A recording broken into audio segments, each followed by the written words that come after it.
Remote control రాగా ఢిల్లీలో ఉండి మోడీ అమిత్ షాలు నువ్వు పో ఎంపీ ఎమ్మెల్యే చేయి, పిఠాపురం చేయి, కాదు భీమవరం చేయి, గాజువాక చెయ్యకు, నువ్వు కాకినాడ చేయి, అనకాపల్లి ఇవేవి ఊకో, నువ్వు ఎమ్మెల్సీ చేయి, రాజ్యసభకు చేయి. వాళ్ళెవరండి? జనసేనకంటూ సొంత అస్తిత్వం ఉండాలి కదా. సో జనసేనకంటూ సొంత అస్తిత్వము, సొంత నిర్ణయాలు ఉండాలి. జనసేన బీజేపీ బ్రాంచ్ ఆఫీస్ కాదు కదా. మిత్రపక్షాలు సహకారం ఉంటుంది కానీ ఆదేశాలు ఉండవు. ఇక్కడ నిర్ణయాలు జనసేన తీసుకోగలగాలి. లేదు కేంద్రంలో పనిచేయమని ఆహ్వానిస్తే ఆలోచిస్తాను అనే చర్చ ఇప్పుడు కాదు, అసెంబ్లీ ఎన్నికల ముందు కాదు. అయితే ఎందుకు బహుశా మరి పవన్ కళ్యాణ్ ఈ మాట అంటాడు అంటే పవన్ కళ్యాణ్ బహుశా ఎంపీకి పోటీ చేయాలని అనుకుంటున్నట్టున్నాడు. ఇక్కడ ఎంపీకి పోతే జనసేన నుంచి వ్యతిరేకత వచ్చే అవకాశం ఉంది. ఆయనకు మద్దతు ఇచ్చే సామాజిక వర్గాల నుంచి ఒక ప్రశ్న ఎదురవుతుంది.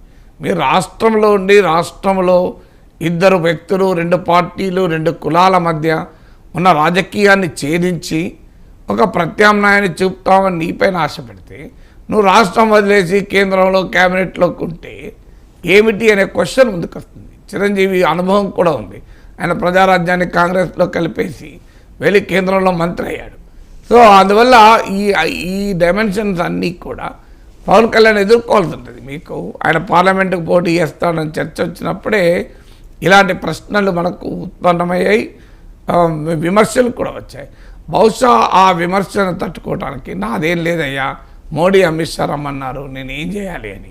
తర్వాత పదే పవన్ కళ్యాణ్ ప్రజెంట్ చేసుకునేది ఏంటంటే నా స్థాయికి ఈ రాష్ట్ర బీజేపీ నేతలు కాదు, సోమ్ వీర్రాజో, పురంధేశ్వరో, సత్యకుమారో, వీళ్ళు కాదు, రఘురామో, రాష్ట్ర బీజేపీ నేతలు కృష్ణవర్ధన్ రెడ్డో, వీళ్ళు కాదు నా స్థాయి.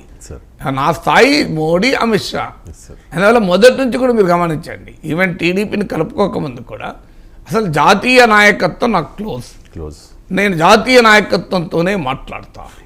అసలు రాష్ట్ర నాయకులతో కలిసి సమన్వయం కొరకు పవన్ కళ్యాణ్ చర్చించిన ఒక్క ఉదాహరణ కూడా లేదు మీకు. అందుకే రాష్ట్ర బీజేపీ నేతలు ఆ కోపం ఉంది.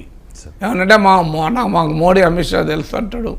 అంటే నాకు ఇప్పుడు మనకు ఎవరైనా కలిసారనుకోండి, మీ సీఈఓ నాకు తెలుసయ్యా మిమ్మల్ని అడుగుతారనుకోండి, నన్ను అడుగుతుంటారు మీ వైస్ ఛాన్సలర్ మాకు బాగా క్లోజ్, అయితే ఏందన్నా, నేను ప్రొఫెసర్గా ఉండేటప్పుడు అప్పుడే అంటాడు, అయితే ఏందా మేమే కెరియం, నువ్వేం నీకేంది అన్న అలా మాట్లాడండి. ఇది ఒక అలవాటు జనానికి.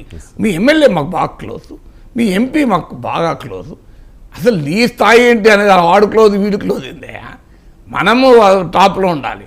నాకు టాప్గా ఉన్నోళ్ళు తెలుసు అనుకోవడం గౌరవం ఇవ్వదు. నాకు ముఖ్యమంత్రి తెలుసు, నాకు ప్రధానమంత్రి తెలుసు, నాకు అమెరికా అధ్యక్షుడు తెలిసిన లాభం లేదు, నువ్వేంటి, వాట్ ఆర్ యూ. సో అల్టిమేట్గా వాట్ ఆర్ యూ అన్నది ఇంపార్టెంట్ అవుతుంది. కానీ పవన్ కళ్యాణ్ మొదటి నుంచి కూడా నాకు మోడీ అమిత్ షాలు తెలుసు అంటే రాష్ట్ర బీజేపీ నేతలు లైట్ తీసుకున్న సందర్భాలు ఉన్నాయి. ఇప్పుడు కూడా ఏమంటున్నాడు, పురంధేశ్వర్ కోరితే అంటలేడు, మోడీ అమిత్ షా ఆదేశిస్తే. అంటే తన స్థాయి చంద్రబాబు నాయుడు కూడా కాదు, మోడీ అమిత్ షా స్థాయి అని పవన్ కళ్యాణ్ చెప్తున్నాడు. కానీ ఇలాంటివి రాజకీయాలు ఉపయోగపడవు. ఆంధ్రప్రదేశ్లో పవన్ కళ్యాణ్ గౌరవాన్ని నిలబెట్టేది, బలాన్ని పెంచేది మోడీ కాదు, అమిత్ షా కాదు, అల్టిమేట్గా ఆంధ్రప్రదేశ్ ప్రజలు.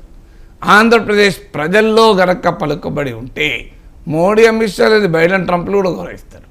అల్టిమేట్గా ప్రజాక్షేత్రంలో బలం ఉంటేనే ఎవరైనా గౌరవిస్తారు. అందువల్ల ప్రజా జీవితం, నేను అనేది రాజకీయాలే కాదు, పబ్లిక్ లైఫ్ అంటున్నా.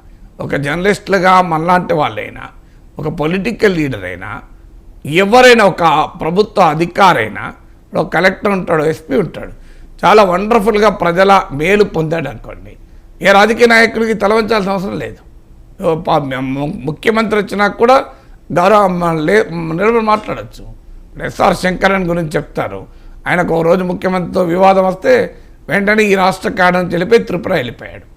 అందువల్ల అలాంటి హై ఇంటగ్రిటీ ఉన్న ఆఫీసర్స్ మనం చూసాం.